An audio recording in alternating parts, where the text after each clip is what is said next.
cave systems in China. Inside those caves, they found hundreds of these round discs that contained these bizarre grooves with strange writing on them. All over the world, you find ancient depictions of discs. Not only depictions, but they also occur as actual artifacts.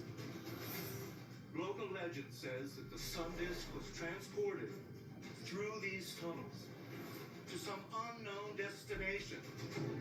The disc could actually be some method of communicating with the god himself, sort of a god button that the ancient civilizations could push and be able to connect with the gods.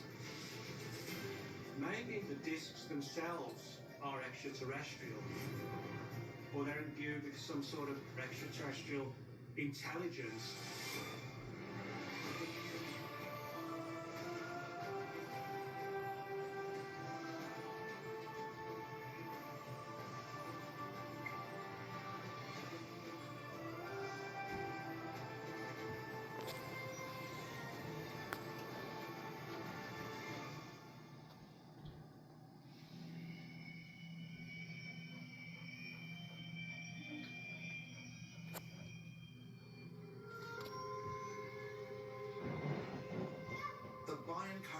Mountain Range, China, 1938.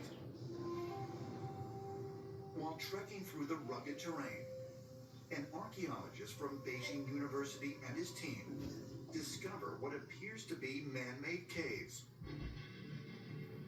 Archaeologists discovered cave systems in China that contained the skeletons of very short, spindly creatures with giant heads. They also found petroglyphs and cave paintings of the solar system. And inside those caves, they also found hundreds of these round discs that contained these archaeologists claim to have deciphered them. The discs were closely examined. They discovered that within the grooves were tiny hieroglyphs that were so tiny they could only be seen with a magnifying glass. When they were finally deciphered, they told this amazing story. They tell the story of the Dropa, tiny extraterrestrial or dwarf-like beings.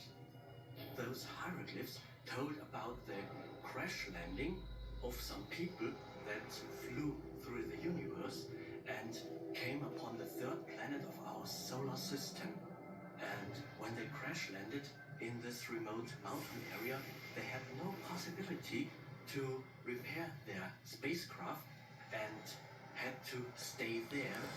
Then they will be displayed at museums. What if we have another example of where archaeologists are afraid to investigate something just because the inscription on there reads, there was an extraterrestrial visitation? Years after the Dropa stones disappeared from the public sphere, evidence of a mysterious short-statured population known as the Zopa was discovered in the area. This would seem to add further credence to the Beijing archaeologists' report. Description of the Dropa beings. Because this tribe matched the description of the Dropa, one wonders, are they actual descendants of the Dropa beings? If the published account of the Dropa discs is true, is this evidence of an alien technology on Earth? References to disc-shaped artifacts associated with otherworldly beings can be found throughout human history. All over the world, it doesn't matter. Are everywhere in ancient imagery connected with extraterrestrials or celestial beings. In Christian art, we'll see discs in the sky that appear to be like craft or UFOs. The Chinese portrayed their gods flying in discs. You will see saints who hail themselves as central artifacts within every ancient culture. Discs were seen as points of communication with the divine. Discs were revered as being that point of connection with their creator gods. When we look at the almost universal presence of this disc shape in so many ancient cultures, we're seeing something that defies the common idea of it just being a useless artifact. It is an archetype. It is a consistent motif that shows up over and over again, and we need to investigate the possibility that there is some actual message contained within them. Is there a connection? Italian archaeologist Luigi Pernier unearths a clay disc with strange writing on See, it. we should have grabbed it with a go. This from beyond. Oh. They can see the patterns within the structure of the language, but they all admit they can understand 100% of nothing.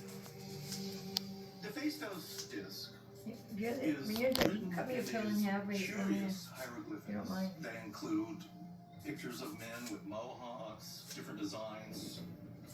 Even one of the figures looks like a flying saucer. While the Phaistos disc was discovered in Crete,